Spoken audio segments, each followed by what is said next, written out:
حضرت مشاطہ کا ایمان لانا۔ فرعون کے محل میں مشاطہ نامی ایک نوکرانی فرعون کی بیٹیوں کے بال سنوارا کرتی تھی۔ ایک بار وہ فرعون کی بیٹی کے بال سنوار رہی تھی، اسی بیچ اس کے ہاتھوں سے کنگھی نیچے گر گئی۔ جب وہ کنگھی اٹھانے لگی تو اس نے اللہ کا نام لے کر کنگھی اٹھائی۔ جب مشاطہ نے اللہ کا نام لیا تو فرعون کی بیٹی سمجھ گئی کہ یہ میرے باپ کو خدا نہیں مانتی بلکہ اللہ پر ایمان رکھتی ہے، لہٰذا اس لڑکی نے مشاطہ سے پوچھا، کیا تم میرے باپ کو خدا نہیں مانتی ہو؟ مشاطہ نے کہا، ہرگز نہیں، میرا خدا تو وہی ہے جس کا پیغام لے کر حضرت موسیٰ علیہ السلام آئے ہیں، اور وہ میرا، تمہارا اور تمہارے باپ سب کا خدا ہے، اسی نے اس زمین و آسمان کو بنایا ہے۔ جب فرعون کی لڑکی نے مشاطہ کا صاف جواب سنا کہ وہ فرعون کو خدا نہیں مانتی تو بھاگ کر اپنے باپ کے پاس گئی اور کہنے لگی کہ آپ کے محل میں آپ کے سائے کے نیچے رہنے والی ایک نوکرانی ہے، وہ موسیٰ علیہ السلام کے رب کو اپنا خدا مانتی ہے اور آپ کو اپنا خدا نہیں مانتی۔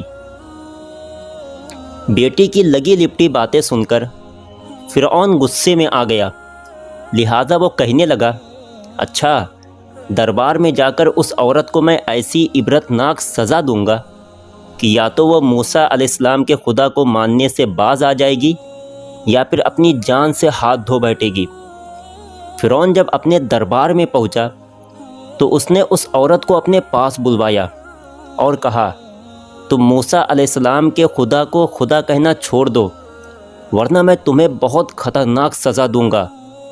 مشاطہ کہنے لگی، ہرگز نہیں، میں اللہ پر ایمان لا چکی ہوں، وہی سچا معبود ہے، اسی نے اس دنیا کو بنایا ہے، اس کے علاوہ کوئی پروردگار نہیں، تم جھوٹے خدا ہو۔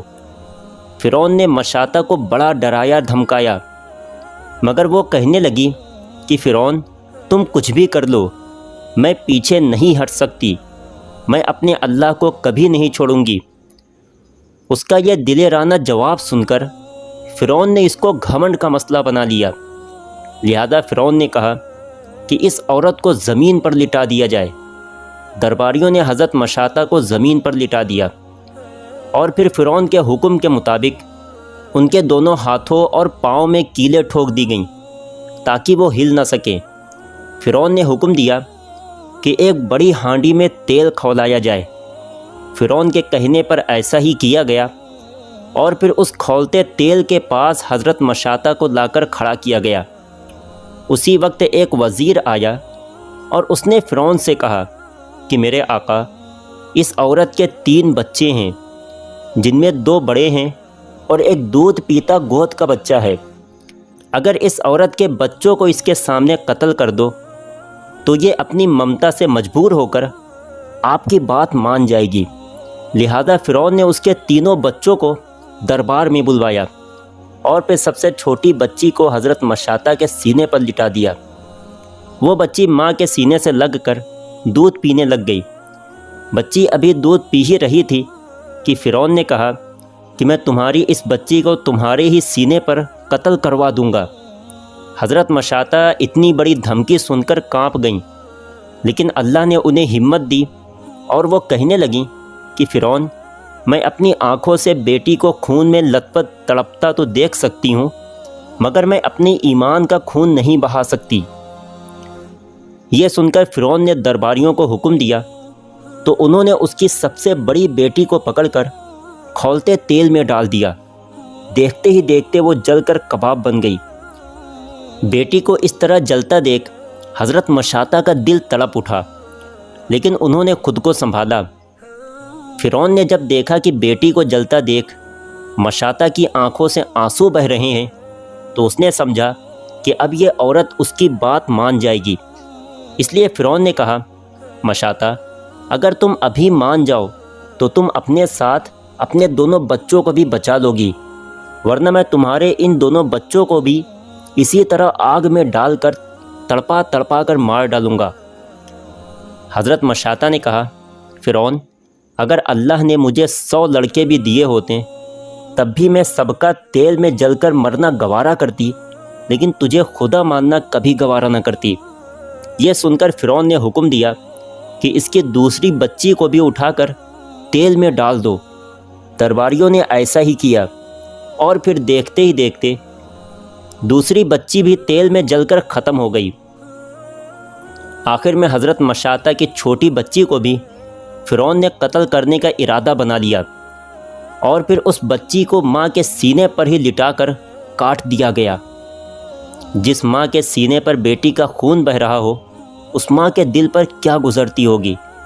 جب فرعون حضرت مشاطہ کی سب سے چھوٹی بیٹی کو قتل کروانے جا رہا تھا تو حضرت مشاطہ یہ دیکھ کر تڑپنے لگیں۔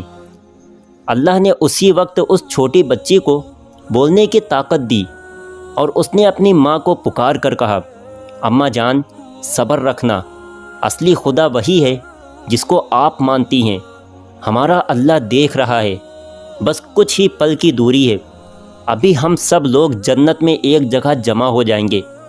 یہ سن کر حضرت مشاطہ کا دل اور مضبوط ہو گیا، اور پھر دیکھتے ہی دیکھتے کچھ ہی پلوں میں وہ چھوٹی بچی بھی تڑپ تڑپ کر شہید ہو گئی۔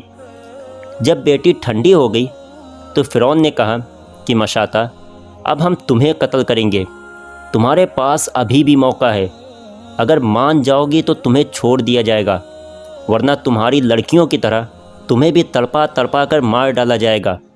حضرت مشاطہ نے کہا، فرعون تم کو جو مرضی ہو کر لو، میں پیچھے نہیں ہٹ سکتی۔ فرعون نے غصے میں درباریوں کو حکم دیا کہ اس عورت کو بھی کھولتے تیل میں اٹھا کر ڈال دو۔ جب درباری حضرت مشاطہ کو پکڑ کر تیل کی طرف گھسیٹنے لگے تو حضرت مشاطہ نے فرعون سے کہا، اے فرعون مرنے سے پہلے میری ایک خواہش پوری کر دو۔ فرعون نے کہا، بتاؤ۔ حضرت مشاطہ نے کہا کہ جب مجھے بھی تیل میں جلا کر مار ڈالنا تو میری اور میری تینوں بیٹیوں کی ہڈیوں کو ایک ہی جگہ پر دفن کرنا۔ فرعون نے کہا، ٹھیک ہے، تمہاری یہ خواہش پوری کر دی جائے گی۔ اور پھر درباریوں نے حضرت مشاطہ کو بھی کھولتے تیل میں اٹھا کر ڈال دیا۔ حضرت موسیٰ علیہ السلام اور اللہ کے رسول صلی اللہ علیہ وسلم کے درمیان 2000 سال کا فاصلہ ہے۔ حدیث پاک میں آیا ہے کہ جب اللہ کے رسول صلی اللہ علیہ وسلم معراج پر تشریف لے جا رہے تھے تو راستے میں مصر کے پاس ایک وادی سے جنت کی خوشبو آنے لگی۔ آپ صلی اللہ علیہ وسلم نے حضرت جبریل علیہ السلام سے پوچھا، جبریل یہ جنت کی خوشبو کہاں سے آ رہی ہے؟ جبریل علیہ السلام نے بتایا کہ اے اللہ کے رسول، فرعون کے محل میں مشاطہ نام کی جو ایک نوکرانی تھی، یہاں اس کی قبر ہے، یہ خوشبو اس کی قبر سے آ رہی ہے، اور قیامت تک ایسے ہی اس کی قبر سے خوشبو آتی رہے گی۔